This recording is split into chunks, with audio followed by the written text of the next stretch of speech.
Papa, il y a les femmes de poney. Attention, famille de châtelains hors norme. Mais qu'est-ce que c'est que ce grand poney? Bon, allez, enlève ton clope, là, arrêtez de cloper. Emmène-moi ça là-bas. Oh, tu sais... Faut monter l'échelle. Putain, il y a quelqu'un pour m'aider, là? Attends, papa, Bon, bah, les chiens, barrez-vous. Jacques Guyot est un faux colérique, mais un vrai organisateur. Ah non, mais attends, je n'avais pas dit de faire ça. Il fait tout à l'envers, hein, bordel. J'ai dit de faire un trou ici, un trou là, et on met une corde, c'est quand même pas compliqué.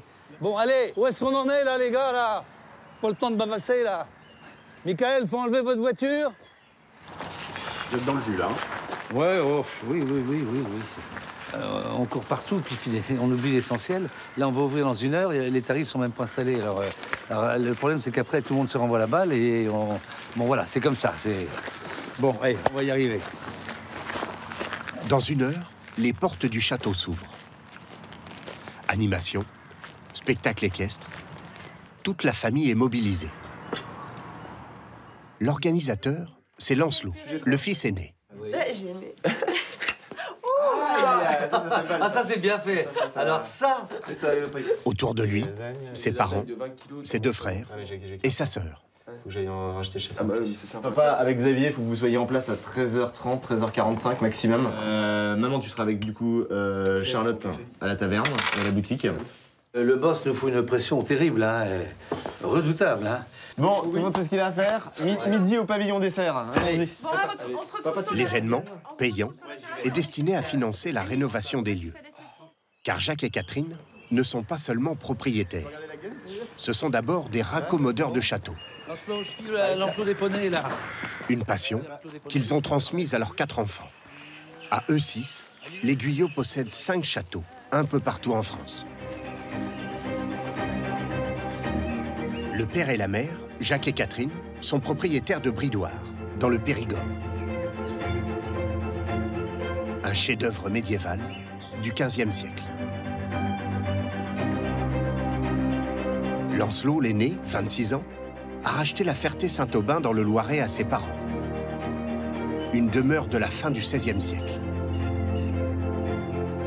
Il possède aussi Saint-Brisson, une forteresse du XIIe siècle en Sologne. Et il gère le château de Beauménil dans l'Eure, d'époque Louis XIII, avec sa curieuse couronne de buis au milieu des douves. Le cadet Édouard, 24 ans, a acheté il y a 2 ans le château de Vaux dans l'Aube, une bâtisse du XVIIIe siècle qui menace de s'effondrer.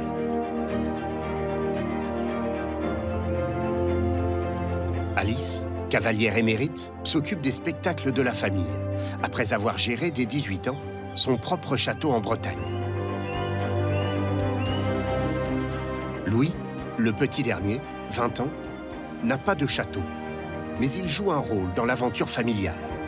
Pilote de drone, il réalise des vidéos publicitaires pour mettre en valeur le patrimoine de ses frères ou de ses parents. L'histoire de Jacques Guyot et des châteaux commence en 1979, alors qu'il a à peine 30 ans. Son frère et lui sont éleveurs de chevaux. Ils n'ont ni titre de noblesse, ni fortune de famille, mais ils sont passionnés de vieilles pierres. Ensemble, ils rachètent Saint-Fargeau dans l'Yonne pour une bouchée de pain, 200 000 francs, soit 30 000 €. Ils le rénovent en y travaillant jour et nuit et l'ouvrent au public. 40 000 visiteurs se pressent dès la première saison. 5 ans plus tard, fort de ce succès, Jacques réussit à emprunter 500 000 € pour acheter la Ferté en Sologne.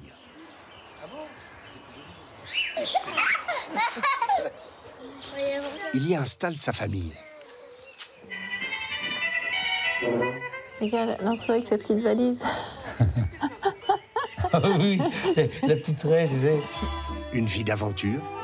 Pour l'instant, on a fait un petit squat ici, vous voyez, qui nous a permis de venir un peu les week-ends d'hiver. Oui, c'est la chambre familiale, dans le vrai sens du terme, avec les lits des enfants, les lits des parents. Et c'est la seule pièce qu'on a pu à peu près chauffer pour cet hiver avec un vieux poêle à bois qui se trouve dans la cheminée. Les diables, on les met au cachot. À l'époque, avec l'argent du prêt, Jacques et Catherine se versent 1 500 € par mois. Le minimum pour faire vivre une famille de 6 personnes. On te met tout seul dans cette chambre-là? Hein? Oh non. Et pourquoi non? Ce fils de commerçant se met au bricolage. Regarde, il y a du boulot, hein? Tu vas m'aider, hein? Rien n'est prévu, c'est l'aventure totale. On part un peu à l'aveuglette, y compris pour les comptes aussi, parce qu'on a eu des situations extrêmement périlleuses financièrement, pour des aventures généreuses, mais où on n'a pas fait les épiciers, on n'a pas compté, et on le revendique. Les Guyot réussissent ainsi à sauver la Ferté. Ils investissent 3 millions d'euros sur 30 ans, financés par les visites. L'État leur verse 300 000 euros de subventions sur cette période, au titre des monuments historiques.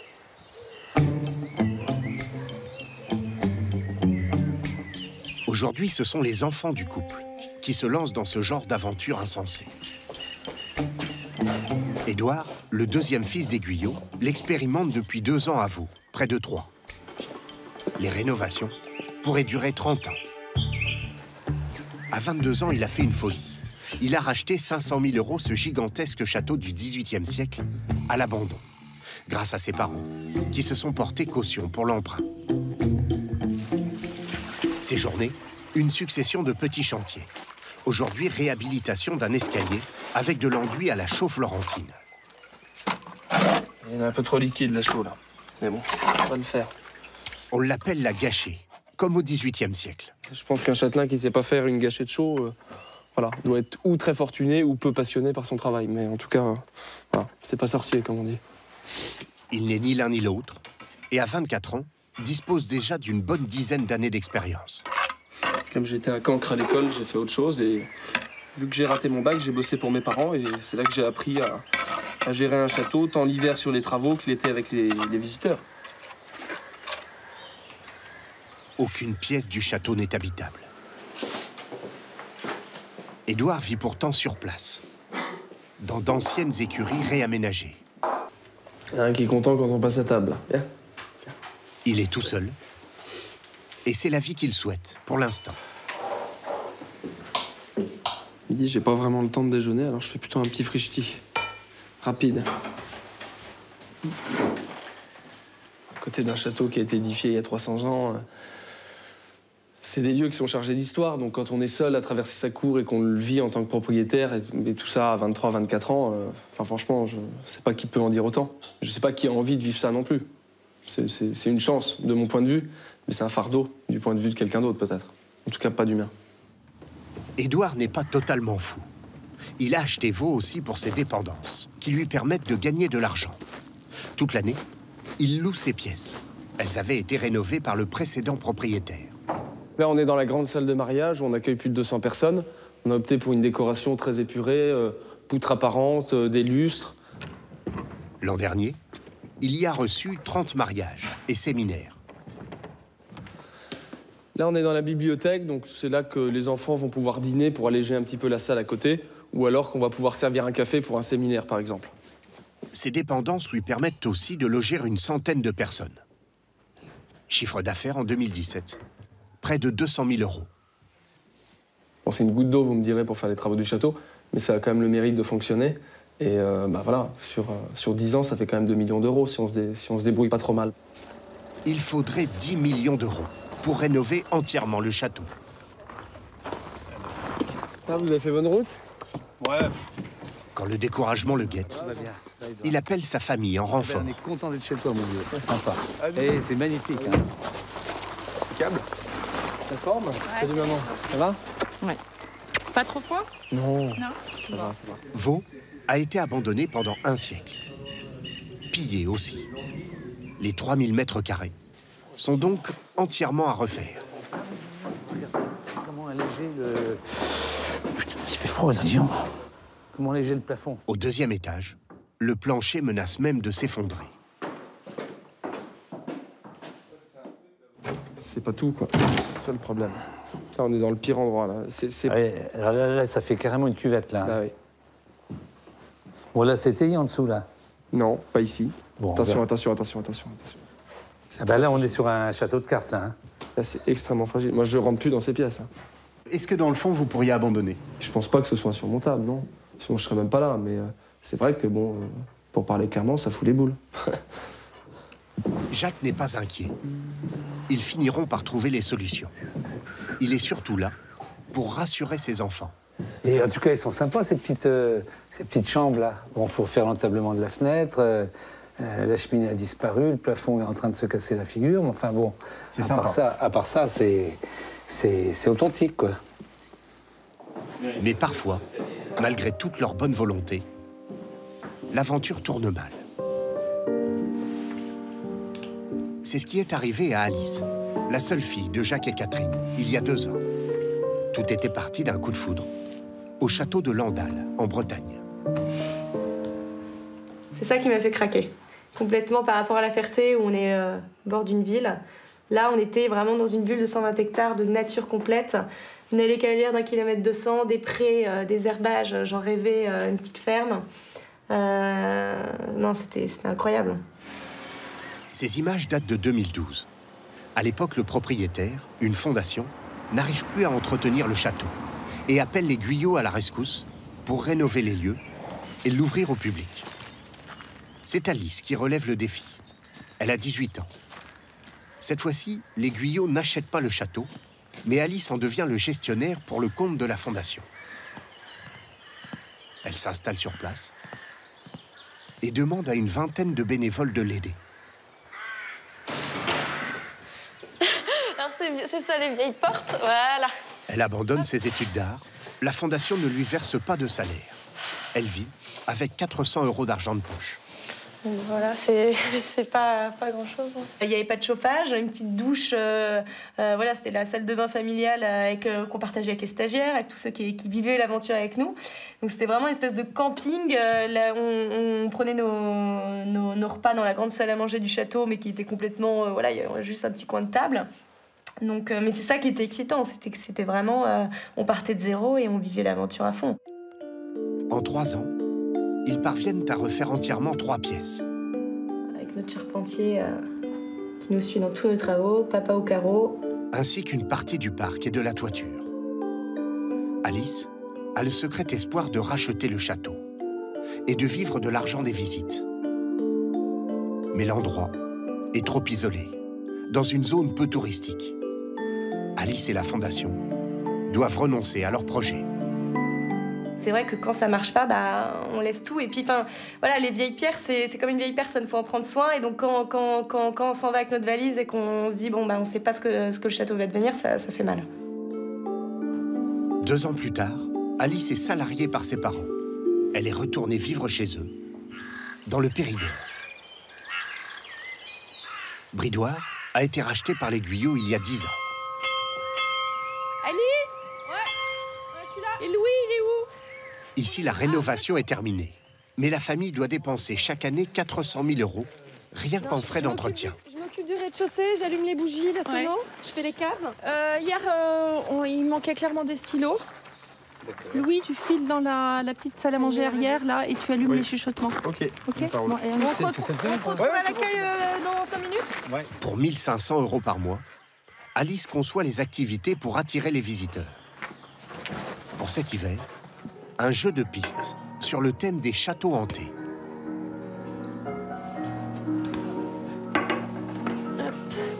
Ça a bien l'odeur de tabac. Musique angoissante, décor soigné. Ici, chez les Guyot, le visiteur circule librement. Il n'y a pas de barrière, à l'inverse de ce qui se fait souvent dans les châteaux en France. Il faut vraiment veiller à tout remettre en place, parce que forcément, bon, même si généralement ça se passe bien, les gens touchent au décor. En général, les visiteurs sont quand même assez impressionnés de la confiance qu'on leur donne. Et donc, dans ce cas-là, ils se comportent bien. Et pour ceux qui oublieraient la consigne, un avertissement.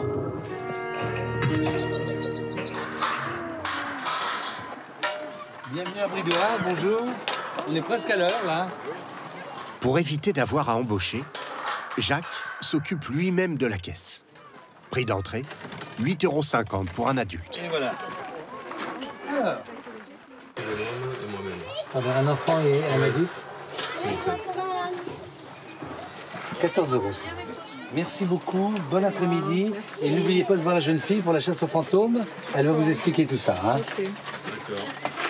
La jeune fille, c'est Alice. Elle s'occupe de l'accueil du public. Au numéro 11, où vous aurez les fiches des différents suspects potentiels.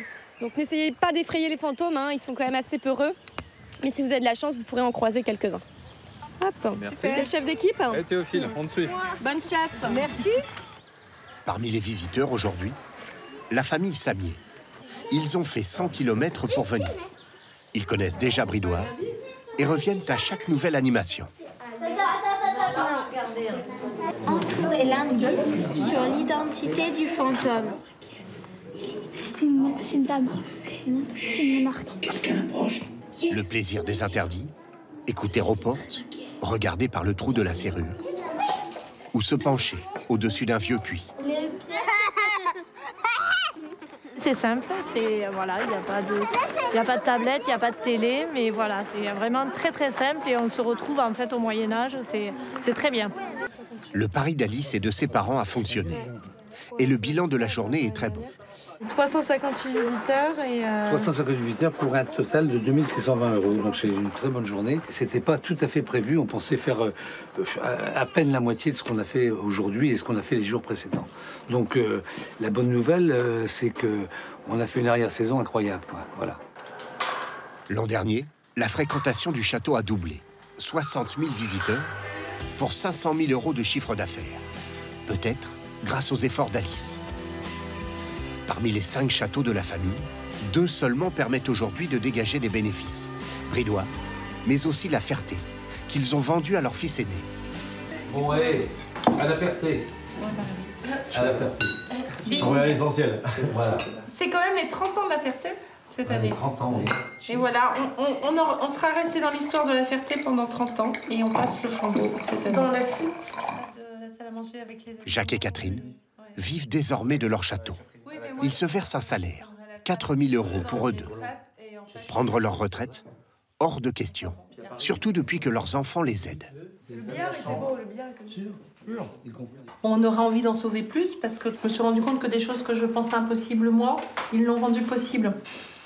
Peut-être qu'après 30 ans et avec maintenant 6 dans le bateau, on est vraiment déchaînés. La preuve, en 2018, Jacques et Catherine ont décidé de se réendetter pour acheter 2 autres châteaux. Pas bon.